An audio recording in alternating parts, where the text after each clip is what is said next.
Up next on Laura Mackenzie's Traveler, we're off to discover one of the oldest countries in the world. We are in Armenia. We'll explore Armenia's amazing capital I had no idea Yerevan was going to be this beautiful. and make some surprising discoveries. It's so modern. Who knew there was amazing shopping in Armenia? Then we'll take the longest gondola in the world to the monastery of Tatev. That was one of the most amazing tram rides I have ever taken. And if you thought that was great, wait till you see what's next. The Temple of Garni, a Hellenistic pagan temple built in the 1st century. Don't miss Armenia. If you think Republic Square is beautiful in the daytime, just look at it at night. And it all starts right now.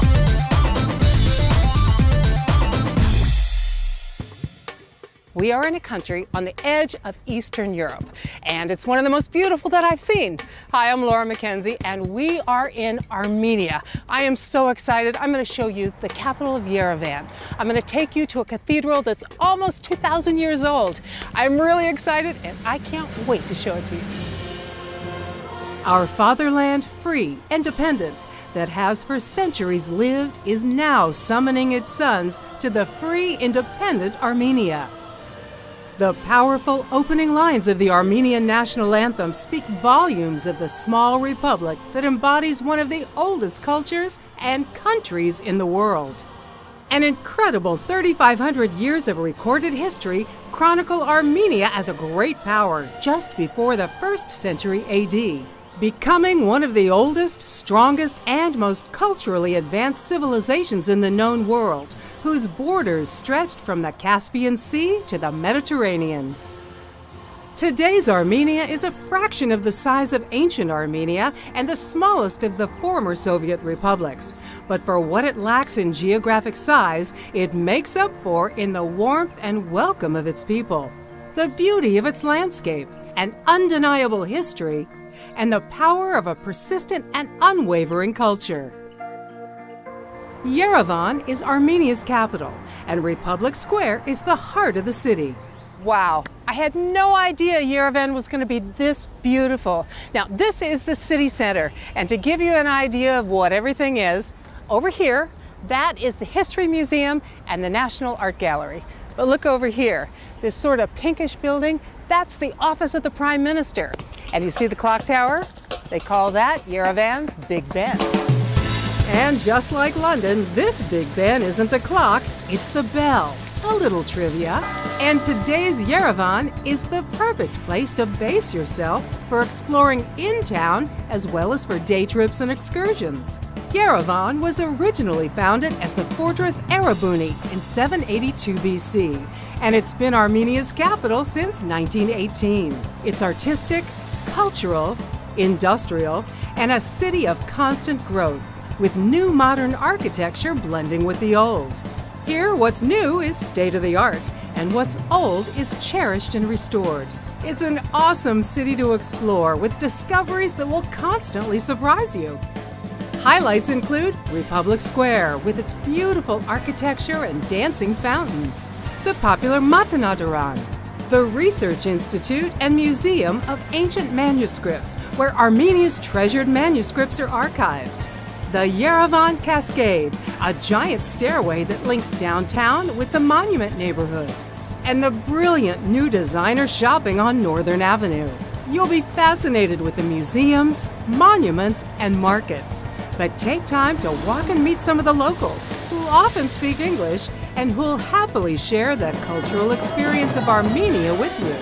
I've noticed there's so many outdoor cafes here. Oh, Armenians, they love sitting out, eating, drinking, enjoying life. And the flowers, I see them everywhere. Now, those flowers are very special. We have beautiful flowers all over Armenia. Everybody's been so nice and friendly here. Hospitality, #1 agenda in every Armenian's family. They love to receive people, make you feel at home. It's a beautiful country, It's what a can I beautiful tell city. you? Maestro Pelavanian knows Yerevan well. His roots are right here in Armenia. And as an international conductor who performs on a global scale, there's still nothing quite like coming home. What was it like living here in the 90s? Wow, 90s was a tough decade. You know, we were in conflict. Armenia was in conflict with its two frontiers. There was an embargo of goods and electricity. We had 2 hours of electricity a day, hardly any hot water. Sometimes we didn't even have bread. So everybody was rationed. And I was giving concerts here in Yerevan in that time. It was tough. And everyone else in the city had no electricity. Nobody had electricity. So a lot of people were just like flocking thousands to the concerts because that was the only place they could have heat and light, and they would change their mood.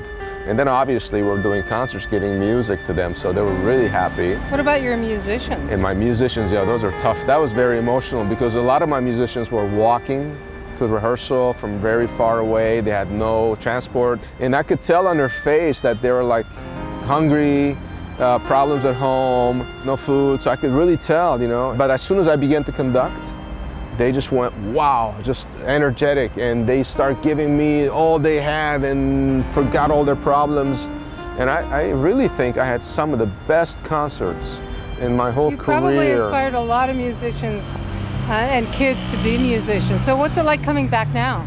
Well, you know, now after 10 years of absence, I came back, and actually everybody was saying, the young generation, I never met them, but they all knew about me. The older generation was always telling them about George Pelivanian. He was a great conductor. He came, in the tough times, he was here, he motivated us. And so all the young ones are like waiting to meet me. Oh, the Armenians are very proud of George. They're so proud of him. I'm proud of them too.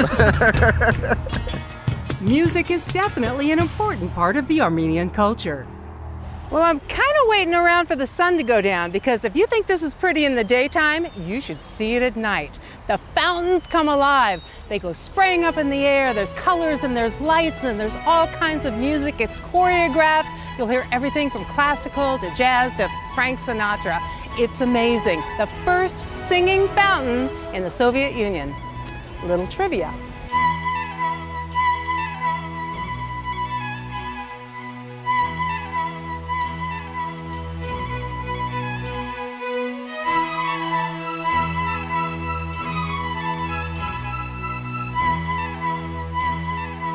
Pride is woven into the fabric of Armenia.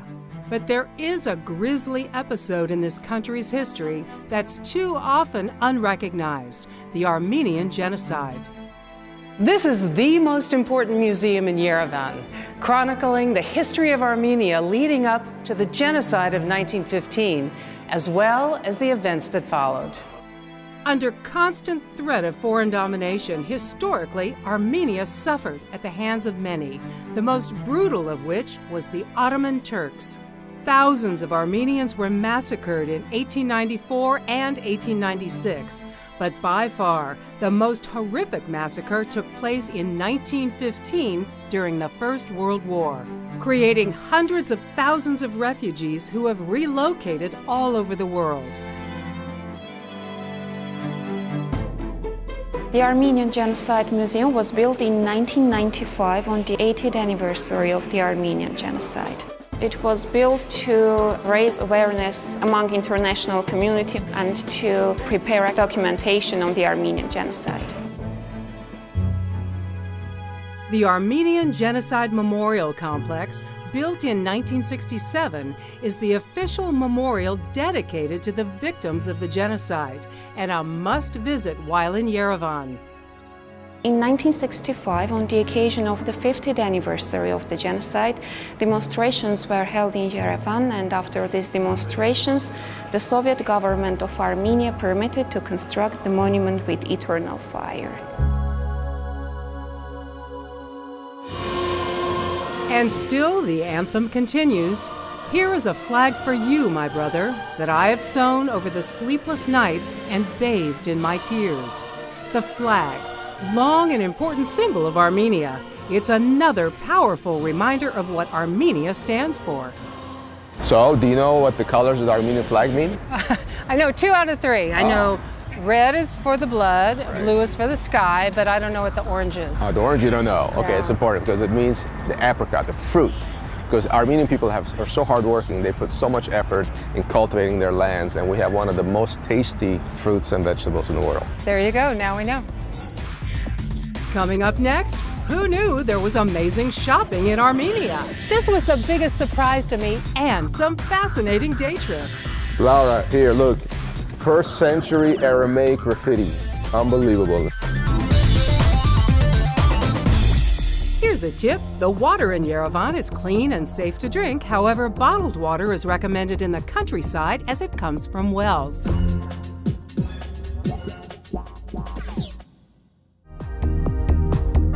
Welcome back, and don't forget to check out LauraMackenzieTV.com. After 7 decades of Soviet rule, the Republic of Armenia gained independence in 1991. And today's Armenia welcomes visitors with open arms. Of most importance to the foundation on which Armenia was built is its religion. Armenia was the first declared Christian state in the world in 301 AD. Once home to Mount Ararat, where it's believed that Noah's Ark rested after the Great Flood. It's a holy mountain that can still be seen on the horizon from Yerevan. Yerevan is an outstanding city with a rich architectural heritage that's constantly evolving and thriving. Home to magical pomegranates, warm welcomes, and a commitment to culture so strong you can feel it. The capital and largest city in the Republic of Armenia, Yerevan is one of the oldest continuously inhabited cities in the world. Founded in 782 BC and a proud, integral part of an incredible 3,000 years of recorded history. It's modern yet classic, with an eye on the future and a legendary past. Yerevan is one of the leading cities in the mountains of the South Caucasus, the capital of a republic that has connections all over the world. Yerevan is a popular destination for visitors, with historic and religious sites, high-end fashion shopping, and incredible architecture bridging past and present. A very safe and family-friendly city with parks and fountains and sidewalks for leisurely strolls lined with cafes. Armenian coffee is delicious and strong, but its preparation is also a work of art. There you go. And so you pour this into here? Yes. Beautiful.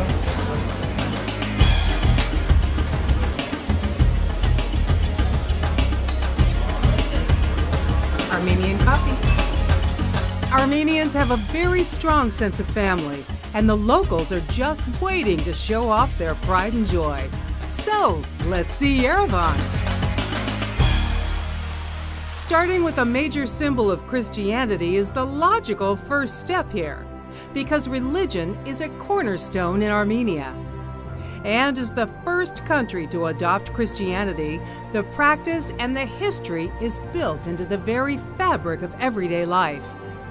A must-see near the capital of Yerevan is the Mother Cathedral of the entire Armenian Church. It's known as the oldest Christian cathedral in the world, dating back to the 4th century. And according to its name, this is where the only begotten descended. Teach me how to say the name of the cathedral. Echmiadzin. Echmiadzin. Yes. Yes, okay. I heard it was almost 2,000 years old, is that right? Right, the first stone was put in 301 AD. That's Really? Have you been here before? Yeah, like 15 years ago I was here. And these are the tombs of the popes? Right, all the Armenian popes are buried here. And well, what's really special is that one, the latest one, Karekin Gatoigos, was a friend of mine. No. Yeah, I knew him as a kid. We used to box together in his office. Oh, how special. And he was the priest that wed my mother and father. That's amazing. So it's a real personal friend. Stepping within the church is an inspiring, solemn, and holy experience. It's beautiful and of utmost importance to its members and followers of the Christian faith.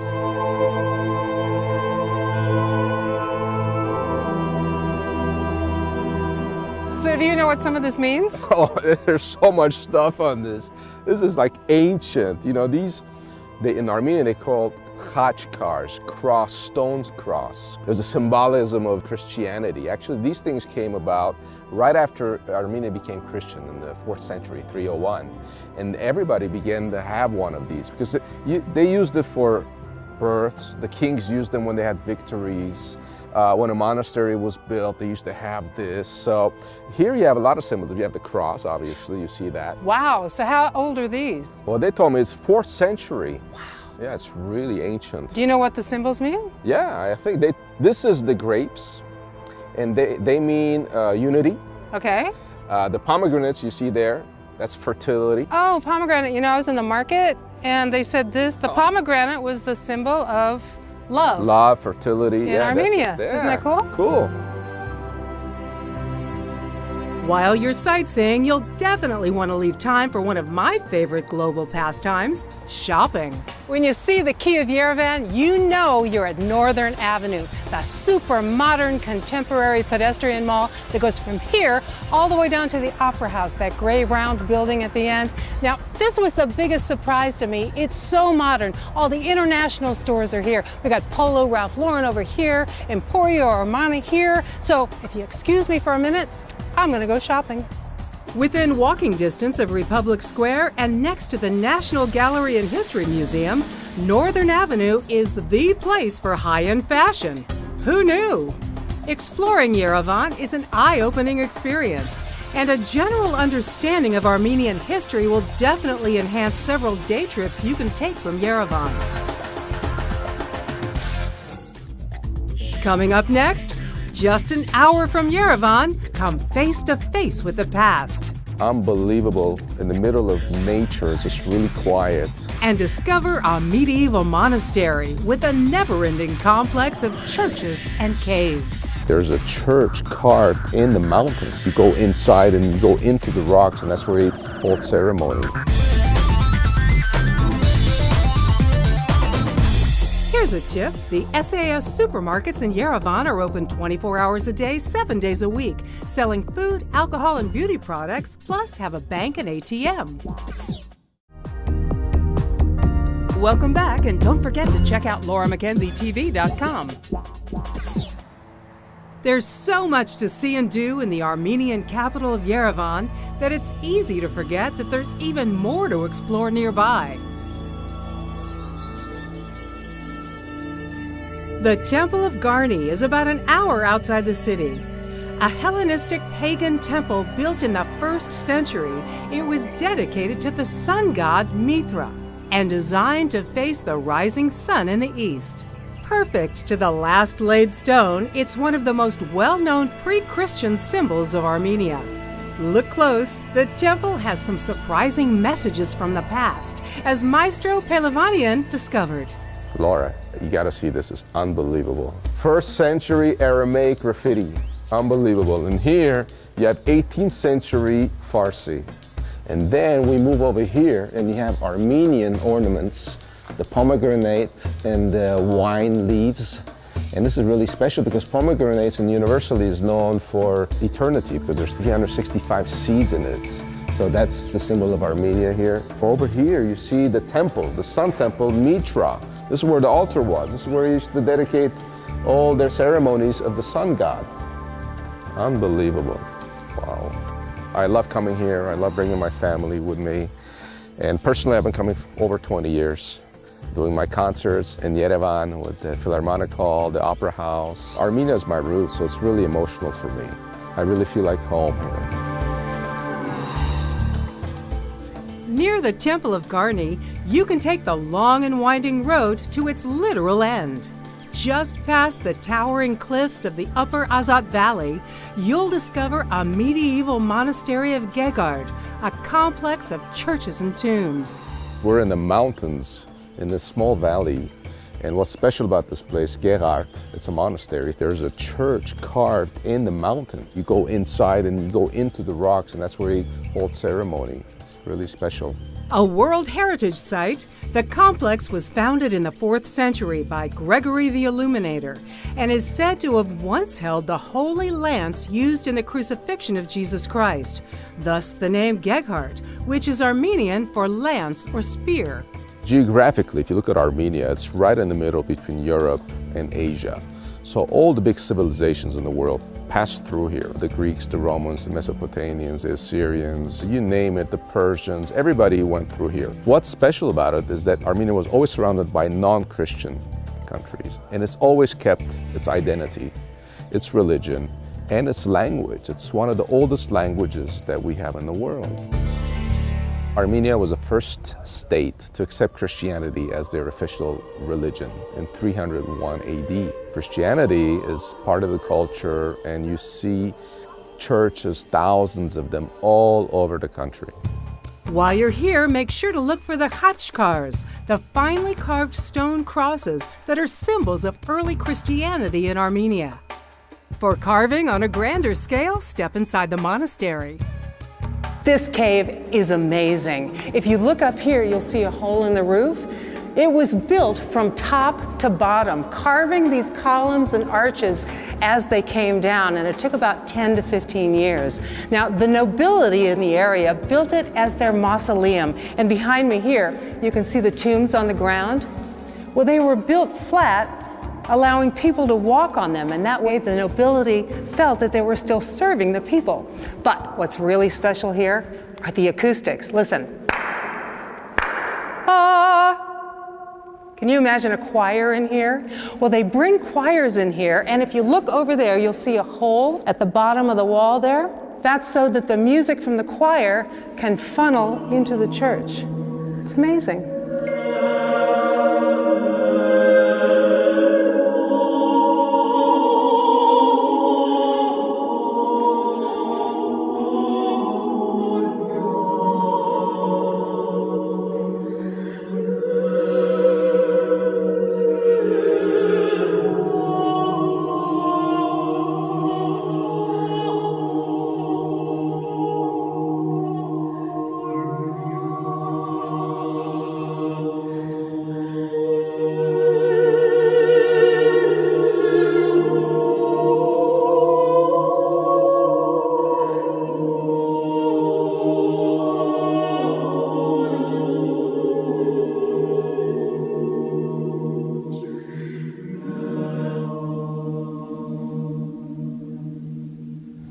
Coming up next, we take a trip to the top. Oh, we are so high. To discover an amazing medieval treasure. Wait till you see what's next. Tatev, in Armenian, Tatev means wings. Get me up to God with my wings.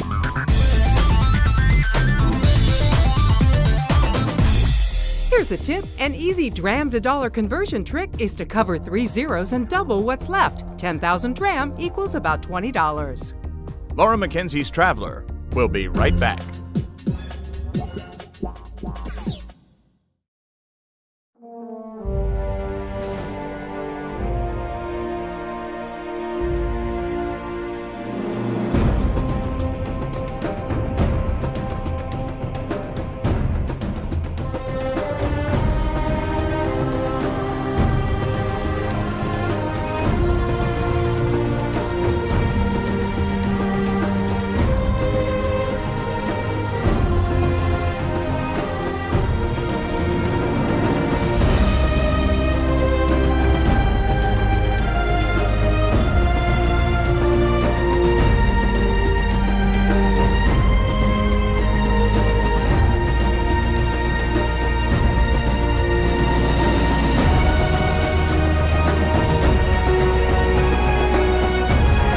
For more information, call 844-383-0003 or visit armeniatouristboard.org. Welcome back, and don't forget to check out LauraMackenzieTV.com.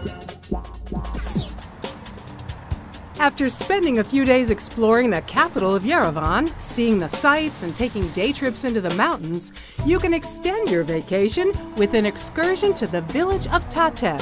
And getting there is an adventure in itself. Wow, it's so beautiful. The Tatev funicular, also known as the Wings of Tatev, holds the Guinness World Record for the longest non-stop double-track cable car, which means incredible views that will literally take your breath away. Oh, we are so high.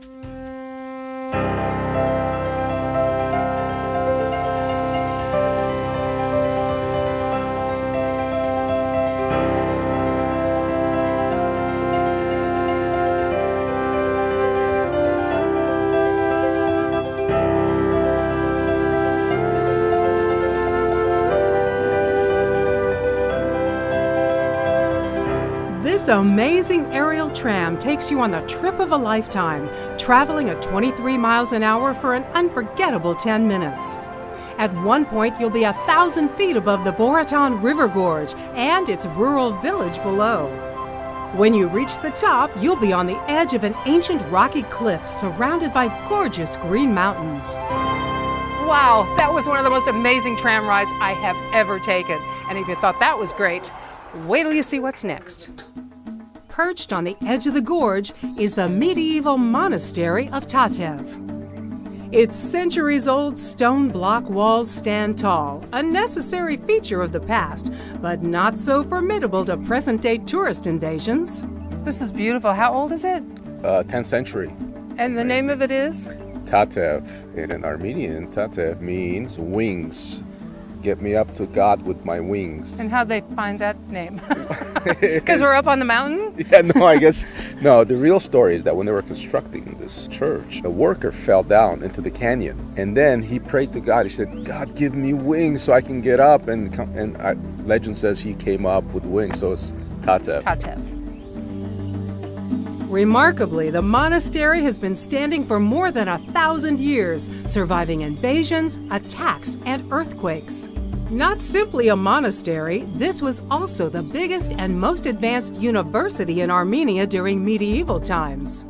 In the 14th century, it not only taught math and religion, it contributed to the advancement of philosophy, music, astronomy, and science. As you're exploring, definitely look into the original oil mill, now fully restored as an interactive museum. So Laura, what's this place about? I actually know. This is an oil mill. They used to put seeds in this thing right here. They'd get an animal to push the stick around. The stone would go around and it would crush the seeds to make oil. Now, do you know what kind of oil they would make? Tell us, I have no idea. Sesame, linseed, and hemp. And what did they use the oil for? For hummus? No, not for suntan lotion either. It was for food, for candles, and then when the enemies came, they would boil it and pour it over the wall. Oh, just like the movies. Exactly. The oil mill was built outside the wall of the monastery so that private clients could use it without interrupting the serenity of life in the monastery. After another spectacular tram ride down, driving back to Yerevan was a windy drive through the mountains with a few surprises. A close-up look at life in the countryside. But even out here, there's rush hour at the end of the day. Rules of the road? Pull over, as cows and sheep have the right of way. Sunset with the herd. It's a magical experience. Hey, doggy. And a glimpse of the real Armenia. Up next, a lot more to see and to taste in Armenia's legendary markets. So what do you call this bread? Jingalov hut. Jingalov huts.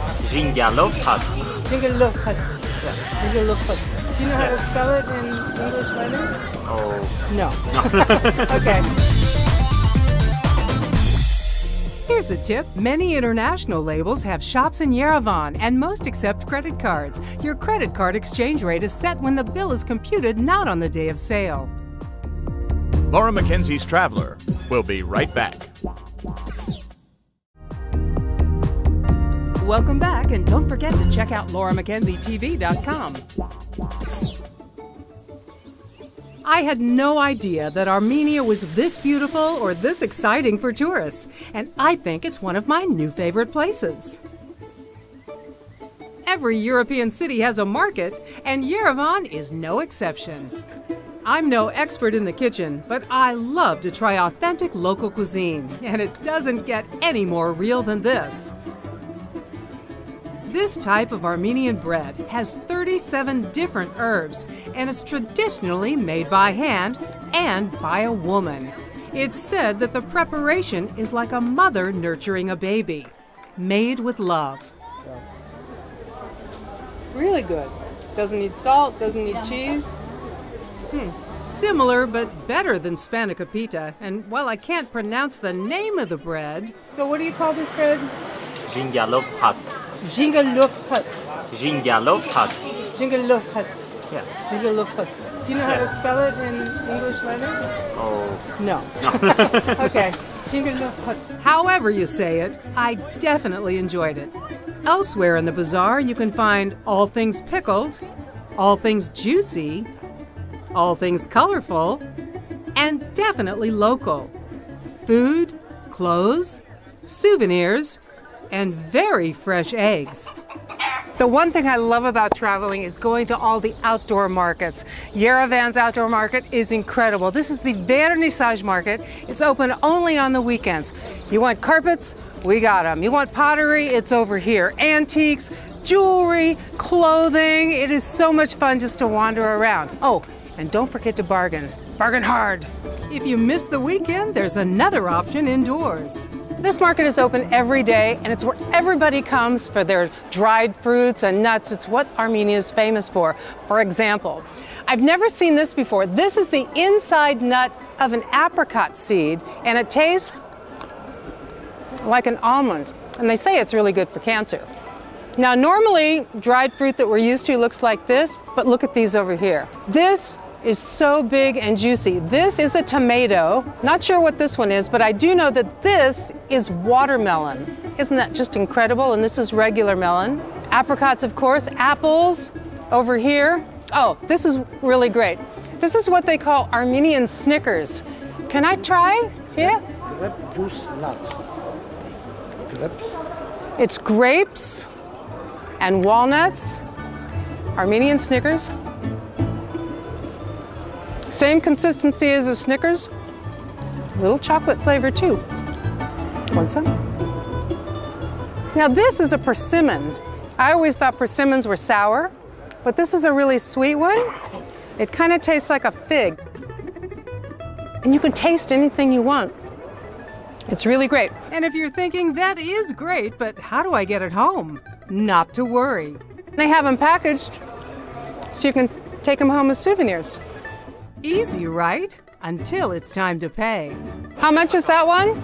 This assortment, this 5,000. 5,000. Okay, so to figure out dram to dollar, it's about 500 dram to the dollar, but the easy way to do it is cover up 3 zeros and then double what's left. So 5,000, cover up 3 zeros, double it'd be about $10. So that's a really nice present for mom. But there's lots more to see here than just fruit. And remember, labels can be deceiving. Now, what it says on the jar is not necessarily what's in the jar. This is homemade honey. And he has different flavors over there. Of course, it says green peas on the jar, but I think they just recycle. Well, that's great. Armenia, Kelbajar. Nagorno-Karabakh. Oh, from Nagorno-Karabakh. Karabakh. Honey is fabulous. And you have different flavors of honey. You know what I think is great? The signs are in Armenian, Russian, and English. That's great. So we have cilantro, turmeric, groats, chickpea, and this is, it says lollipop.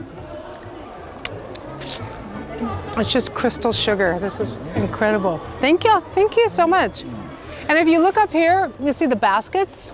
They told me that people come from Russia and other countries, they come here to the market, they take those baskets, they fill them totally up, and then they carry them right on the airplane. The airlines let them walk on with all this dried fruit and spices. It's great. The variety here is staggering, and my favorite has to be the staple of every Armenian meal, lavash. The lavash is the traditional bread, and there's a couple of different kinds. This one is just white flour, and it's baked, and you can see it's kind of bumpy. Both of these are from the village of Geghard. This one is the local flour in Geghard, and that was baked there. Geghard is where the monastery is. And look, they are just paper thin, just gorgeous. And best of all, I got to see how lavash is traditionally made. Oh, look at how beautiful that is. Traditional Armenian lavash. We are making it in the only way to make it. It's an Armenian oven that's like a tandoori. So she has her dough already. The next step, she puts it on this big pillow-like thing, stretches it out, gets it as thin as she can. I don't know how they do that without putting holes in it. And then watch this. This is the best part, putting it in the oven. Here we go. Slaps it on the side of the oven. And it stays there for what, maybe 20 seconds? And this is how they make traditional Armenian lavash. And trust me, it's delicious. Woo! Hot lavash. Amazing. Bravo! The only thing better than making lavash is eating it. Can I try a piece? Yeah. Yeah. I mean, look how thin this is. You can see right through it. It is so fresh.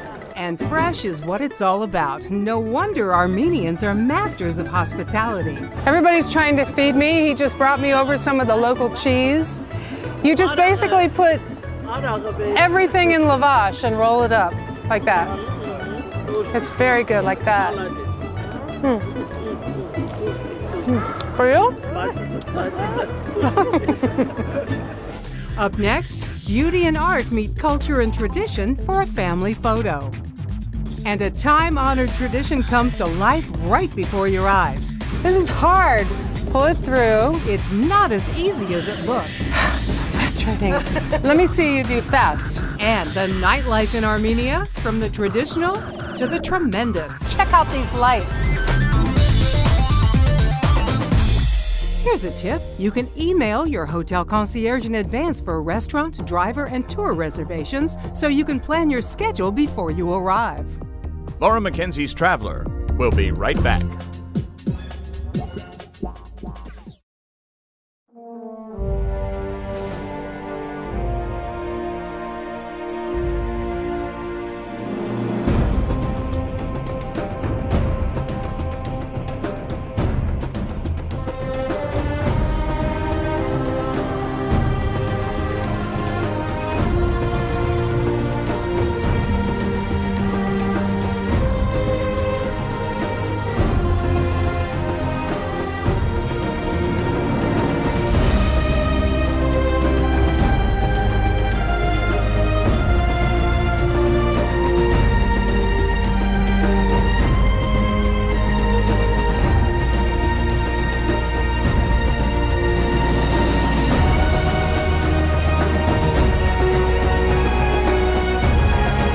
Information, call 844-383-0003 or visit armeniatouristboard.org. Welcome back, and don't forget to check out lauramackenzietv.com. Armenian knotted carpets have been made the traditional way since the 4th century, used not only to cover floors, but to insulate walls, cover a doorway, and drape over furniture.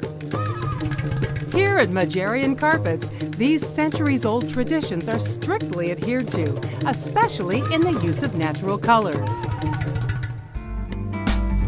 So you don't use any chemical colors? We don't have any chemical colors right here because chemical colors, 40, 50 years when that goes washing, it's come out, it's changed. Right. But those, so this is pomegranate. The nutshell here is what kind of nut? this one we could make a dark brown, light brown. Okay, now how do you get that one? We don't have Armenian indigo, we bring it from India. Indigo, like you use in blue jeans, it bleeds. How do you keep the colors from bleeding? Well, we have here processing stone. We put it in the water. If everything died, then we fix the colors and never come out the colors. So can we see how some of the carpets are made? Sure. Okay, great. Now all the knocking you hear in the background, that's them pounding the threads down into the carpet. And these are a couple of different kinds. This is the knotted one, yes? Knotted rock. And what's the difference between the flat one? They don't put a knot, they're just going back and forth. It's just weaving, no knot, okay. Yeah, no knot. So these are cheaper and faster to make? Faster and cheaper to make. And this is a different kind, it's a kilum, yeah? Yeah, kilum. Are they the same on both sides? Yeah. Yeah, that's great. So when this side gets dirty, flip it over. Let's go over and look at them making the carpet. So here they are, hard at work making carpets. How does this work? When they put the nuts, now they put in the foundation, they hammer in the foundation. Right. And they cut in the wool now, the extra wool. And as soon as they do that, They start making knots. yes. How long does it take to, say, make a piece about that big, like a square meter? Well, a square meter about 1.5, 2 months. 2 months? Wow. 1 meter about 2 months, 1.5 months. Let's walk up here because I can see that they're doing their knots over here. You told me earlier there's 3 different knots? Yeah, 3 different Persian knots, Armenian knots. It's a double knot. This is the pattern? This is the pattern. And each one of the squares? Each square is 1 knot. So they have to look at those knots and they put the wool exactly which color is where. It goes so fast. Well, you see that's the experience. When they look at one and they know how many, 3 or 4. So they just do it by eye? They don't lay the pattern on the carpet No, first? they turn it. That's amazing. Can you teach me how to do a knot? Sure. Okay. This is hard. Pull it through and hold it, and then we get the back one. Okay. This one. Okay. She's going. No. Pull it through. In my mind, I can see it. I can see it. It's so easy. Okay, let's try it again. I take this one, put it through. Oh, under, okay. And, and like this. Yes? No. I'm gonna have to leave this to the expert. I'm just not a good carpet weaver. Thank you. It's so frustrating. Let me see you do fast. Look how fast she does. So good. It looks so easy. Thank you. After spending some time shopping for carpets, you can take a break with some traditional food and entertainment. And every Armenian dinner has a first course consisting of lots of small plates, and always with their famous lavash. Okay, our dolmas have just come off the stove, so how do you eat them? Please help yourself and take as many as you want. I'll start with one. Yeah. Put some matsun over it. Yogurt. What is matsun? It's Armenian yogurt. Very nice. Meat and rice. And now for the taste. We also like it with garlic as well. Ooh, that would be good. It is really good. Much better than any dolma I've ever had before. So now we eat. So far, I've seen a lot of history and culture, but now I've found a new way to live it. A great thing to do when you come to Armenia is to get outfitted in the traditional dress and have your photo taken. And you can do it with these 2 ladies right here. Can you tell me what I'm wearing? Traditional Armenian clothes, particularly this one, the one that you wear, is from Vaspurakan region, belonging to 17th century, and it is handmade with a special prawn. Your headband, it has the tree of life on it. Taking photos in traditional dress is fun, but it also has a deeper meaning and purpose. We are cooperating with Terian Cultural Center in a way that people wear the traditional Armenian clothes and get photos, and not only share among different people the traditional Armenian clothings, but also they get the family photos, which is the main important role. The main goal is to keep the heritage that we have gained from generation to generation and to show among youngsters nowadays.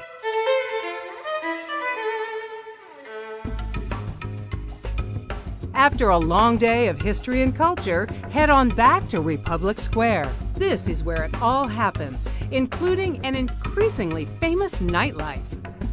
If you think Republic Square is beautiful in the daytime, just look at it at night. I mean, check out these lights. And you hear the music? Don't miss the fountains. After dark, the fountain really comes alive, choreographed to music ranging from rock to classical for an hour of uninterrupted magic. Afterwards, the night is young with time for another traditional Armenian experience. You want to have some fun? You have to go out to one of the folkloric shows, and here they really get into it. And surprisingly, the food's really good. Want some bread?